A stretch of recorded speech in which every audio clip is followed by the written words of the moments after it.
आप सभी छात्रों का इस ई लेक्चर सीरीज़ में स्वागत है। आज हम प्लांट लेआउट टॉपिक के बारे में डिस्कस करने वाले हैं। प्लांट लेआउट के कॉन्सेप्ट, ऑब्जेक्टिव्स और प्रिंसिपल्स को इस लेक्चर में स्लाइड्स के माध्यम से हम समझेंगे।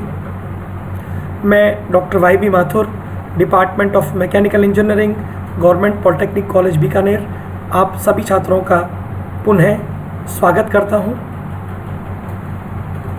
Welcome to presentation. ये presentation government polytechnic college Bikaner के मैकेनिकल इंजीनियरिंग डिपार्टमेंट द्वारा प्रिपेयर किया गया है। Third year final year diploma mechanical engineering students के लिए इंडस्ट्रियल इंजीनियरिंग सब्जेक्ट, जिसका कि कोड ME 307 है, उसके लिए इसको प्रिपेयर किया गया है। और जो टॉपिक हमने इंक्लूड किया है वो प्लांट लेआउट है। इस पूरी स्लाइड्स के माध्यम से हम इस 4 पॉइंट्स को पढ़ने वाले हैं। प्लांट लेआउट कॉन्सेप्ट, इसकी डेफिनेशन प्लांट लेआउट की, उसके कॉन्सेप्ट को समझेंगे। फिर हम चलेंगे प्लांट लेआउट ऑब्जेक्टिव्स की तरफ कि प्लांट लेआउट के क्या ऑब्जेक्टिव्स हैं, क्या बेनिफिट्स हैं। फिर हम प्लांट लेआउट के प्रिंसिपल्स को पढ़ेंगे और फिर हम factors affecting the plant layout को देखेंगे कि कौन कौन से फैक्टर्स जो है वो प्लांट लेआउट को अफेक्ट करते हैं। इन 4 बेसिक पॉइंट्स के साथ हम अपने प्रेजेंटेशन को शुरू करते हैं। सबसे पहले आते हैं हम concept of plant layout, definition of plant layout. तो प्लांट लेआउट का मीनिंग, उसकी डेफिनेशन ये होती है कि हम मशीन्स को इस या प्रोसेस को या सर्विस को फैक्ट्री के, इंडस्ट्री के, प्लांट के अंदर, इनसाइड द प्लांट इस तरह से अरेंज करें कि हमें कम से कम कॉस्ट में अधिक से अधिक आउटपुट मिल सके, हाई क्वालिटी प्रोडक्ट मिल सके। वापस एक बार डिफाइन कर लेते हैं कि हम इंडस्ट्री, प्लांट या फैक्ट्री के अंदर, इनसाइड द इंडस्ट्री, मशीन्स को, प्रोसेस को, इक्विपमेंट्स को इस तरह से अरेंज करें कि हमें, हमारी जो मैन्युफैक्चरिंग है वो लो कॉस्ट हो जाए, उसमें सबसे कम कॉस्ट में हमें जो प्रोडक्ट है वो प्राप्त हो और उसकी क्वालिटी अच्छी हो और वो इकोनॉमिक हो जाए। ये हमारी प्लांट लेआउट की डेफिनेशन है। हम प्लांट लेआउट की डेफिनेशन को दूसरे शब्दों में ऐसा कह सकते हैं कि ये फिजिकल रिलेशनशिप है बिल्डिंग का, इक्विपमेंट्स का, ऑपरेशंस का, ताकि हमें हाई एफिशिएंसी से मैन्युफैक्चरिंग प्राप्त हो। लेआउट हमारे लिए कोई नया शब्द नहीं है।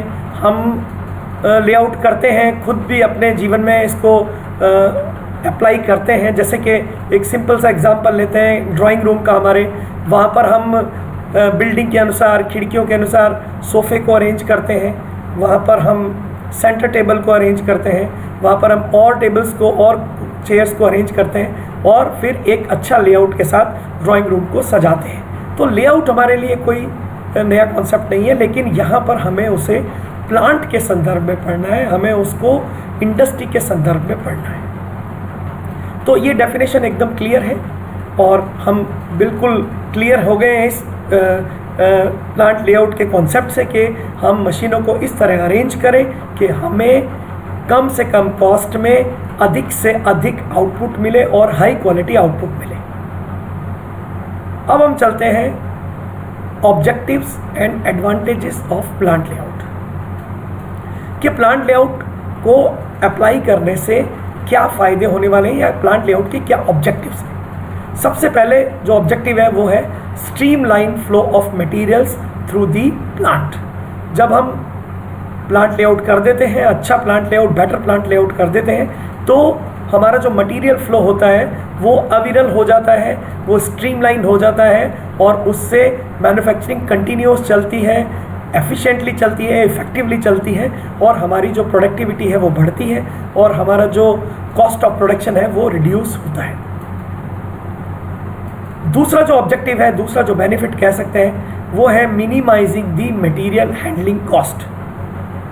जैसा कि हम जानते हैं कि मटेरियल हैंडलिंग कॉस्ट किसी भी प्रोडक्ट का करीब करीब 20% होता है कॉस्ट का, प्रोडक्ट की कॉस्ट का 20% मटेरियल हैंडलिंग कॉस्ट होता है। तो अगर हम मटेरियल हैंडलिंग को कम कर देंगे, उसके मूवमेंट को कम कर देंगे, तो हमारा जो प्रोडक्टिविटी है वो अपने आप इंक्रीज़ हो जाएगी, कॉस्ट जो है हमारा प्रोडक्शन कॉस्ट अपने आप लो हो जाएगी। तो हम अच्छे प्लांट लेआउट से, बेटर प्लांट लेआउट से हम मटेरियल के हैंडलिंग को रिड्यूस करते हैं। जब ये सब होता है तो हमारी प्रोडक्टिविटी इंक्रीज़ हो जाती है, बेटर प्रोडक्टिविटी हमें मिलती है, इकोनॉमिक प्रोडक्शन शुरू हो जाता है और हमें कम कॉस्ट में अच्छे प्रोडक्ट मिल पाते हैं। अगला पॉइंट देखें, effective utilisation of man, equipment and space. जब हम प्लांट लेआउट कर देते हैं तो हम स्पेस का, इक्विपमेंट्स का बहुत ही अच्छे तरीके से इफेक्टिवली यूटिलाइजेशन कर सकते हैं और साथ में हमारी जो मैन पावर है उसका भी हम यूटिलाइजेशन कर पाते हैं और उससे हमें बेनिफिट्स होते हैं कि हमें प्रोडक्टिविटी इंक्रीज हो जाती है। Facilitate manufacturing process by maintaining balance in process. ये बहुत ही इंपॉर्टेंट पॉइंट है कि यहाँ पर जब हम प्लांट लेआउट कर देते हैं तो हमारा जो प्रोसेस, पूरा मैन्युफैक्चरिंग प्रोसेस है वो बैलेंस हो जाता है। कहीं पर भी जो है प्रोडक्ट का वेटिंग नहीं रहता है, वो अविरल चलता रहता है मैन्युफैक्चरिंग, और उससे हमें बेनिफिट मिलते हैं कि हमें प्रोडक्टिविटी इंक्रीज होती है, इकोनॉमिक प्रोडक्शन होता है। To minimise the waiting time of semi finished good. जब हमारी जो प्रोडक्ट है वो एक प्रोसेस से दूसरे प्रोसेस से तीसरे प्रोसेस में जाते हैं तो वहाँ पर कोई भी वेटिंग टाइम नहीं होना चाहिए, मशीन्स उस प्रोडक्ट के लिए खाली मिलनी चाहिए, और इसको हम प्लांट लेआउट में अच्छे से एग्जीक्यूट करते हैं, अच्छे से बैलेंस कर लेते हैं ताकि हमारा कोई भी वेटिंग टाइम नहीं रहे। और वेटिंग टाइम रिड्यूस होने का मतलब है better productivity, better quality product, better production line, और कम कॉस्ट में हम ज़्यादा प्रोडक्ट बना पाते हैं, कम कॉस्ट में अच्छे प्रोडक्ट बना पाते हैं। अगले पॉइंट के ऊपर आते हैं, maintain flexibility of arrangement and operation. हम ऑपरेशन और अरेंजमेंट में फ्लेक्सिबिलिटी भी रखते हैं ताकि अगर कोई चेंजेस भी हो तो उसको हम तेज़ी से अडॉप्ट कर पाएँ।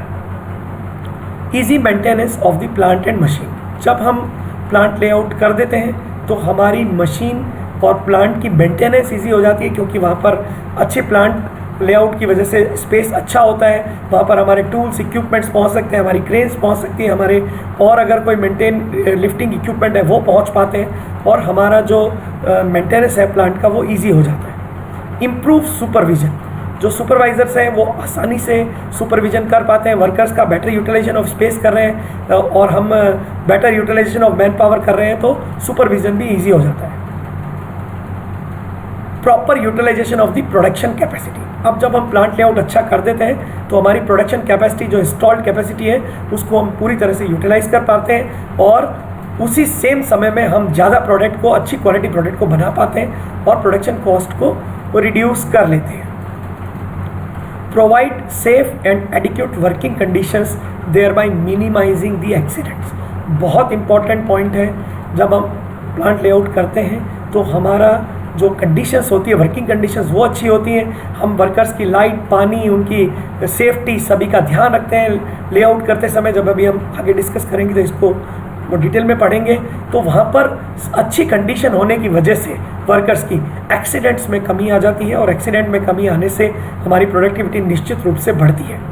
Better safety and health of employees. तो प्लांट लेआउट से हेल्थ और सेफ्टी भी एम्प्लॉयज़ की अच्छी होती है, कंडीशंस बढ़िया रहती हैं उस वर्किंग एनवायरनमेंट में, और वो ज़्यादा अच्छे से अपनी ज़्यादा एफिशिएंसी से काम कर पाते हैं, एम्प्लॉयज़ सेफली काम कर पाते हैं और हमारी प्रोडक्टिविटी बढ़ती है और रिड्यूस दी प्रोडक्शन कॉस्ट। हम प्रोडक्शन कॉस्ट को कम कर सकते हैं। तो हमने देखा कि जो हमारे ऑब्जेक्टिव्स हैं उसमें मेनली हम अच्छे प्रोडक्ट ले रहे हैं, कम कॉस्ट में ले रहे हैं और बेटर प्रोडक्टिविटी के साथ ले रहे हैं, और इन सब चीज़ों को हम अप्लाई कर रहे हैं वहाँ पे ऑब्जेक्टिव्स को, और एडवांटेजेस उससे हमें, जो हमारा प्लांट लेआउट है उससे हमें ये प्राप्त हो रहे हैं। तो आप देख सकते हैं काफ़ी एडवांटेजेस हमें मिल रहे हैं और यही किसी अच्छे प्लांट लेआउट के ऑब्जेक्टिव्स हैं। तो अब हम आते हैं नेक्स्ट टॉपिक के ऊपर कि हम प्रिंसिपल्स जो है वो क्या अप्लाई करते हैं, कौन कौन से अडॉप्ट करते हैं प्लांट लेआउट करने में। अगर हमें किसी इंडस्ट्री में प्लांट लेआउट करना है, हम एक इंजीनियर है वहाँ पर, प्रोडक्शन इंजीनियर है, और हमें लेआउट की जिम्मेदारी दी गई है, तो किन प्रिंसिपल्स का हमें ध्यान रखना है लेआउट करते समय। तो पहला जो प्रिंसिपल है वो है minimum movement of material and labour. बहुत ही इम्पॉर्टेंट जो प्रिंसिपल है। यहाँ पर हम कोशिश ये करते हैं कि लेआउट इस तरह करें कि हमारी जो मटेरियल की, लेबर की मूवमेंट है वो कम हो जाए, वो जो उसकी जो हम कह रहे हैं कि उसकी जो मूवमेंट है, उसकी जो ट्रैवल है वो कम हो जाए, और उससे हमें बहुत बेनिफिट होता है। मान लीजिए कि एग्जांपल लेते हैं कि एक बॉल पेन बनाने की इंडस्ट्री है, वो पेन का एक पार्ट एक इंडस्ट्री में बना रही है और दूसरा पार्ट कहीं 3 किलोमीटर दूर बना रही है, और उनको जब असेंबल करना होगा तो हमें उसको मूव करना होगा, तो वहाँ पर मटेरियल हैंडलिंग कॉस्ट बढ़ेगी। तो इसकी बजाय हम ये कोशिश करें कि उसी इंडस्ट्री में आसपास में ही 2 रूम्स में या 2 हॉल्स में जहाँ पर भी मैन्युफैक्चरिंग यूनिट है उसको बनाया जाए, ताकि उसके मूवमेंट को कम किया जाए। इन प्रोसेस मूवमेंट को भी हम कम करते हैं। Principle of smooth flow of material बहुत इंपॉर्टेंट है। कंटिन्यूस मैन्युफैक्चरिंग के लिए जो मटेरियल फ्लो है, लेबर फ्लो है, वो पूरा कंटिन्यू होना चाहिए, कहीं भी ऑब्स्टेकल्स नहीं होने चाहिए।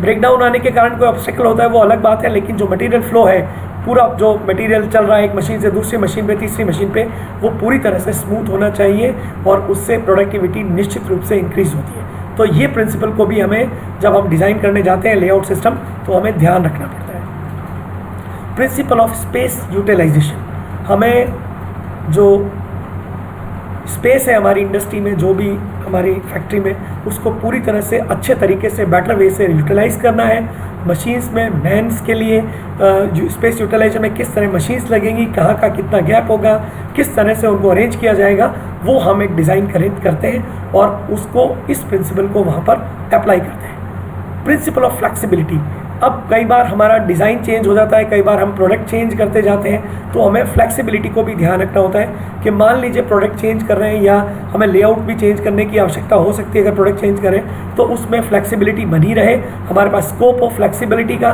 ताकि हम उस नए प्रोडक्शन सिस्टम को अडॉप्ट कर पाएँ। प्रिंसिपल्स ऑफ इंटरडिपेंडेंस, हमने कहा एक दूसरे के ऊपर डिपार्टमेंट इंटरडिपेंडेंट होते हैं, और उनको हम अच्छे तरीके से, बेटर तरीके से अरेंज कर लें, ताकि हमारा जो मटेरियल फ्लो है, हमारे जो असेंबलिंग है, वो बहुत ही अच्छे तरीके से कम मूवमेंट में हो जाए, तो प्रोडक्टिविटी निश्चित रूप से इंक्रीज होगी। प्रिंसिपल ऑफ ओवरऑल इंटीग्रेशन, यानी जितने भी डिपार्टमेंट है सबको मिला करके ही प्रोडक्ट बनता है। कोई पेंटिंग डिपार्टमेंट हो सकता है, कोई वेल्डिंग डिपार्टमेंट हो सकता है, कोई एक प्रोसेस, अलग अलग प्रोसेस हो सकते हैं। उन डिपार्टमेंट का इंटीग्रेशन बहुत ज़रूरी है, और उनको एक साथ रखते हुए, हम ध्यान रखते हुए ही लेआउट करते हैं। प्रिंसिपल ऑफ इकोनॉमी बहुत ही इंपॉर्टेंट प्रिंसिपल है। बिना इकोनॉमी के हम प्रोडक्ट को नहीं बेच पाएंगे, महंगा प्रोडक्ट नहीं बेच पाएंगे। तो इंडस्ट्री को अच्छे लेआउट से इकोनॉमिक प्रोडक्शन मिलता है, हाई क्वालिटी प्रोडक्ट मिलते हैं, लो कॉस्ट मिलता है, हाई मैन्युफैक्चरिंग मिलती है। ये सभी हमें ध्यान रखना होता है इस प्रिंसिपल का। प्रिंसिपल्स ऑफ सुपरविजन, सुपरविजन एक बहुत इंपॉर्टेंट है। हमारे जो सुपरवाइजर्स हैं वो हमारे प्रोडक्शन प्रोसेस को लगातार सुपरवाइज करते हैं, तो उनके लिए भी स्पेस रहे, उनके लिए भी मूवमेंट का स्पेस रहे, वो भी सभी पे जो वर्कर्स हैं उन पे नज़र रख पाएँ, और अच्छा सुपरविजन से हमेशा बेटर प्रोडक्टिविटी मिलती है, ये बिल्कुल निश्चित बात है। तो उसके लिए सुपरविजन प्रिंसिपल्स को भी ध्यान रखना होता है। और सबसे important not least, that is principle of safety. हमारे जो एम्प्लॉयज़ काम कर रहे हैं, जो इंडस्ट्री के अंदर, फैक्ट्री में, प्लांट में जो हमारे वर्कर्स हैं, वो भी बहुत इम्पॉर्टेंट है, और उनकी सेफ्टी, उनके कंडीशंस, वर्किंग कंडीशन, उनकी हेल्थ, उन सब को हमें ध्यान रखते हुए प्लांट लेआउट करना पड़ता है। अच्छी तरीके से लाइट की व्यवस्था हो, उनको एयर कंडीशनिंग की व्यवस्था हो, उनको जो एनवायरनमेंट है वो उनके फेवरेबल हो, और जब ऐसा होता है तो ज़्यादा बेटर तरीके से, ज़्यादा एफिशिएंटली वर्कर्स काम करते हैं, और जो प्रिंसिपल ऑफ इकोनॉमी है वो बहुत सार्थक रूप से उभर के आता है, और कम कॉस्ट में हम बेटर प्रोडक्टिविटी के साथ हाई क्वालिटी प्रोडक्ट बना पाते हैं। तो जब हम डिज़ाइन करने जाते हैं किसी भी प्लांट लेआउट सिस्टम को, तो वहाँ पर हमें इन प्रिंसिपल्स को ध्यान रखना होता है। तो एक मैकेनिकल इंजीनियर को जब प्रोडक्शन लाइन में वो है, तो उसको लेआउट के बारे में ये सब बातें, जानकारी आवश्यक होनी चाहिए, ताकि वो अच्छे से लेआउट कर सके। लेआउट जो है, प्लांट लेआउट जो कंटिन्यू इम्प्रूवमेंट प्रोसेस है, हम अपना इनपुट भी इसमें दे सकते हैं एज ए इंजीनियर, ताकि और उसको बेटर बनाया जा सके। तो इस तरह से हम अपना कंट्रीब्यूशन इस लेआउट में दे सकते हैं, और इन जानकारी के साथ ये जानकारी उसके लिए होनी आवश्यक है। अब हम आते हैं हमारे जो टॉपिक है आज का, उसके लास्ट सब टॉपिक पर, वो है factors affecting the plant layout. अब हमें ये देखना पड़ता है कि हमारा कौन कौन से ऐसे फैक्टर्स हैं जो प्लांट लेआउट को प्रभावित करते हैं। तो ये बहुत इम्पॉर्टेंट जो है फैक्टर है, जो इम्पॉर्टेंट टॉपिक है, जिसके आधार पर ही हमें प्लांट लेआउट को डिसाइड करना पड़ता है। सपोज पहला हम पॉइंट ले रहे हैं मटेरियल्स, कि जो हमारा रॉ मटेरियल है वो किस तरीके का है, उसका नेचर क्या है, उसका टाइप क्या है, वो लिक्विड है कि सॉलिड है, उसकी स्पेसिफिकेशन क्या है, उसकी साइज़ क्या है, उसका टाइप क्या है। ये सारी बातें जो है हमारे प्लांट लेआउट को प्रभावित करता है। मान लीजिए अगर मैं कोई बॉयलर इंडस्ट्री में प्लांट लेआउट कर रहा हूँ, तो मुझे जब बॉयलर असेंबल हो जाएगा तो वो 3 metre by 2 metre by 4 metre का हो सकता है, तो मुझे उसके लिए एग्जिट के लिए गेट उतना रखना पड़ेगा, लेआउटिंग उसके हिसाब से करनी पड़ेगी, स्पेस यूटिलाइजेशन उसके हिसाब से करना पड़ेगा। और अगर हम कोई छोटी यूनिट लगा रहे हैं तो वहाँ पर मुझे उसके हिसाब से मटेरियल के, रॉ मटेरियल के हिसाब से लेआउट करना पड़ेगा। तो जो पहला फैक्टर है जो हमारे प्लांट लेआउट को प्रभावित करता है, एग्ज़ाम में कई बार ये क्वेश्चन पूछा जाता है कि प्लांट लेआउट को प्रभावित करने वाले जो भी कारक है, फैक्टर्स हैं, उनको आप एक्सप्लेन करिए, समझाइए। तो पहला जो कारक है वो मटेरियल है, उसके बारे में हमने जाना कि रॉ मटेरियल जो है वो प्लांट लेआउट को प्रभावित करता है। दूसरा जो हमारा फैक्टर है वो है प्रोडक्ट, कि हमारा प्रोडक्ट क्या है, उसका साइज़ क्या है, उसके डायमेंशंस क्या है, उसकी स्टोरेज हैंडलिंग किस तरह से की जाएगी, उसी के अकॉर्डिंग जो है हमारा प्लांट लेआउट होता है। मान लीजिए एक जो है रॉ मटेरियल एक तरफ से एंटर करता है किसी भी प्लांट लेआउट में, और उस पर प्रोसेस होते हैं, तो उसको मूव करने के लिए हमें बहुत सारे मटेरियल हैंडलिंग इक्विपमेंट यूज़ करने पड़ते हैं। तो वो कन्वेयर है या कोई क्रेन है या कोई लिफ्ट सिस्टम है, कोई कन्वेयर सिस्टम है, या कोई मैनुअल हम उसको जो है ट्रांसफ़र कर रहे हैं या उसको मूव करा रहे हैं। ये सारी बातें प्रोडक्ट के ऊपर डिपेंड करती है कि प्रोडक्ट किस तरह का है, उसको किस तरह से हमें लेआउट में हमें उसको देखना है, और उसके हिसाब से, उसके अकॉर्डिंग हमें प्लांट लेआउट करना है। फिर आती है मशीनरी, जो हमारी मशीन्स लगी हुई हैं इनसाइड द इंडस्ट्री, उनकी साइज़ क्या है, उनके टाइप कैसी है, वो बिग है, स्मॉल है, वो किस तरह की मशीन्स है, उनमें क्या सेफ्टी प्रिकॉशंस हमें रखनी है, किस तरह से उन्हें अरेंज करना है, ये सारी बातें जो है हमें ध्यान रखनी होती है। तो मशीन्स भी जो है वो प्लांट लेआउट को बहुत प्रभावित करती हैं, और उसको हमें ध्यान में रखते हुए जो है प्लांट लेआउट करना पड़ता है। अब आते हैं हम टाइप ऑफ इंडस्ट्रीज़। तो इंडस्ट्रीज़ का प्रकार क्या है, वहाँ पर किस तरह के प्रोडक्ट बन रहे हैं, वो सिंथेटिक है, एनालिटिकल है, एक्सट्रैक्टिव है, क्या है, उस तरह के लिक्विड प्रोडक्ट बन रहे हैं या क्या इंडस्ट्री का प्रकार है, उसके अकॉर्डिंग भी हमें जो है फैक्टर्स को देखना होता है कि भाई वो किस तरह से प्लांट लेआउट को प्रभावित कर रहे हैं, और उसके फैक्टर को भी हम कंसीडर करते हुए प्लांट लेआउट करते हैं। लोकेशनल साइज़ एंड टोपोग्राफी जो है वो किस तरह की है, वहाँ पर बिल्डिंग की क्या स्थिति है, लोकेशन क्या है, ओरिएंटेशन क्या है, सन का ओरिएंटेशन क्या है, लाइट्स किस तरह से आएंगी, हवा किस तरह से आएगी, ये सारी चीज़ें लोकेशन पर डिपेंड करती हैं। वो भी हमें देखनी पड़ती है कि भाई लोकेशन कैसी है और किस तरह से हमें उसके हिसाब से प्लांट लेआउट करना है। एक बहुत बड़ा फैक्टर है जो प्लांट लेआउट को प्रभावित करता है, वो है बिल्डिंग। अब किसी भी इंडस्ट्री की, प्लांट की, फैक्ट्री की बिल्डिंग सिंगल स्टोरी हो सकती है, मल्टी स्टोरी हो सकती है, आरसीसी की हो सकती है, ऊपर टीन शेड हो सकता है, और भी बहुत तरीके से बिल्डिंग हो सकती है। तो उसमें कितनी खिड़कियां हैं, कितने दरवाजे हैं, कहाँ क्या क्या स्थिति है, उसके अकॉर्डिंग भी हमें जो है प्लांट लेआउट करना पड़ता है। लाइट की किस्तें, एग्जिट कहाँ होगा, एंट्रेंस कहाँ होगी, मटेरियल कहाँ से आएगा, कहाँ एग्जिट होगा, इन सब बातों का जो प्रभाव है वो बिल्डिंग के रूप में हमारे प्लांट लेआउट पर प्रभाव पड़ता है, और उससे हमें अच्छे से एनालाइज करने के बाद, जज करने के बाद ही जो है हमें प्लांट लेआउट करना चाहिए। जैसे कि अभी मैंने एग्जांपल लिया था, हम ड्राइंग रूम में जब लेआउट करते हैं तो हमारे रूम की ओरिएंटेशन, रूम की बिल्डिंग की जो स्थिति है, रूम को अगर बिल्डिंग मान लें तो उसको देखना पड़ता है, कहाँ खिड़की है, कहाँ दरवाजे हैं, कहाँ जो है एंट्रेंस है, कहाँ एग्जिट है। नॉर्मली ड्राइंग रूम में 2 दरवाजे होते हैं, बाहर से अंदर आने के लिए और एक अंदर घर में जाने के लिए, तो उनके बीच में हम कोई ऑब्स्टेकल कोई भी लेआउट नहीं करते हैं। कोई मशीन, यानी हम अगर हम ड्राइंग रूम की बात करें तो वहाँ सोफ़े या चेयर नहीं लगाते हैं, उनको खुला छोड़ा जाता है। और जहाँ खिड़कियाँ होती हैं वहाँ भी कोशिश की जाती है कि उनके आसपास भी हम कोई सोफ़े या टेबल्स या कुर्सियाँ नहीं लगाएं। तो इस तरह से हम लेआउट करते हैं वहाँ पे। तो वही लेआउट, वही उसी तरह से यहाँ पर जो बिल्डिंग है हमारी, वो मशीन्स के अरेंजमेंट में भी, मशीन्स के लेआउट में भी इनसाइड द इंडस्ट्री प्रभावित करती है। तो लेआउट को हम अपने दैनिक जीवन से अगर जोड़ कर देखें तो हम लेआउट करते रहते हैं और उसको हमें इस फैक्ट्री के संदर्भ में अब पढ़ना है। वर्कर्स जो है वो भी प्रभाव डालते हैं। तो नंबर ऑफ़ जो वर्कर्स हैं, किस तरह से वर्कर काम करें, कैसे प्रोडक्शन है, किस तरह से एंगेज हैं, कितने वर्कर एक मशीन पे काम करें, ये सारी बातें जो हैं वो अफेक्ट करती हैं हमारे प्लांट लेआउट को। तो इस तरह से हमने अभी इस लेक्चर में 4 चीज़ों को डिस्कस किया है। डेफिनेशन को वापस समझ लेते हैं एक बार कि प्लांट के अंदर हम, फैक्ट्री के अंदर, इंडस्ट्री के इनसाइड द इंडस्ट्री हम मशीन्स को, प्रोसेस को, इक्विपमेंट्स को इस तरह से अरेंज करें कि हमें मैक्सिमम प्रोडक्शन मिले, कम से कम कॉस्ट में वेरी हाई क्वालिटी प्रोडक्ट्स मिले। और जो है इस तरह से अरेंज होने के बाद प्रोडक्टिविटी बढ़ेगी और हमारा जो कॉस्ट ऑफ प्रोडक्शन है वो कम आएगा और हम बेटर कॉम्पिटिटिव रेट्स पर जो हमारी इंडस्ट्रीज़ हैं वो अपने प्रोडक्ट को, अच्छे प्रोडक्ट को मार्केट में सेल आउट कर पाएंगे। तो ये सारी बातें जो हैं इस लेक्चर में हमने डिस्कस की हैं। इसमें अगर आप इसको लेक्चर को आप अच्छे से देख लें अपने YouTube चैनल पर भी और व्हाट्सएप ग्रुप में भी, और उसके बाद में आप अगर कोई क्वेरीज हो, क्वेश्चंस हो, तो आप पर्सनली और फ़ोन करके भी आप इसको डिस्कस कर सकते हैं। मुझे आशा है कि आपको ये जो टॉपिक्स हैं पूरी तरह से समझ में आ गए होंगे।